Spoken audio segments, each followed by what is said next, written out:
Hello guys, it's just Joe here with a quick update. So yesterday we were filming our next video, a follow-on from 10 good things about an old motorhome, titled 10 bad things about an old motorhome. We were filming here in our very amateur looking studio, and what did we see? Ooh, what could it be? So I'll try and get you up here. It's kind of in our hikey, you tell me how we pronounce it. Roof light. So I don't know if you can see up here. Oh, what's this?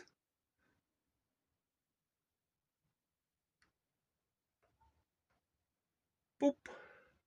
We've got some water coming into the van. Not good, and we need to get it sorted as soon as we can.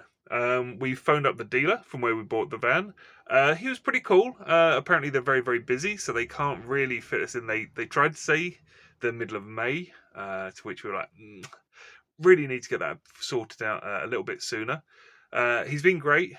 He's got us a slot for the weekend after this one, so about 8 days' time, which is reasonable. The only thing is, it's obviously a very long drive down there. It's about a 4-hour drive to get there and then a 4-hour drive back. So we can't really, I don't really want to do that in one day.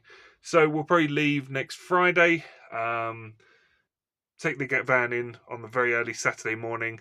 They're going to take this whole, you can see it's really pretty big. They're going to take the whole kind of light out, skylight out, clear off all the old sealant, put new sealant down, put the roof light back in, and hopefully we'll be good to go. But yeah, so that's a kind of a job for next weekend. Hopefully the weather will be nice. We can get some other footage done. There's a really nice little kind of wild camping spot we found. It's right by a nice little small lake, and fingers crossed we may, with a bit of luck, we might have a drone. So that could be awesome. Look forward to seeing you then. And yeah, hopefully our new video will be out Saturday, so we look forward to seeing you then. Cheers, guys. Bye-bye.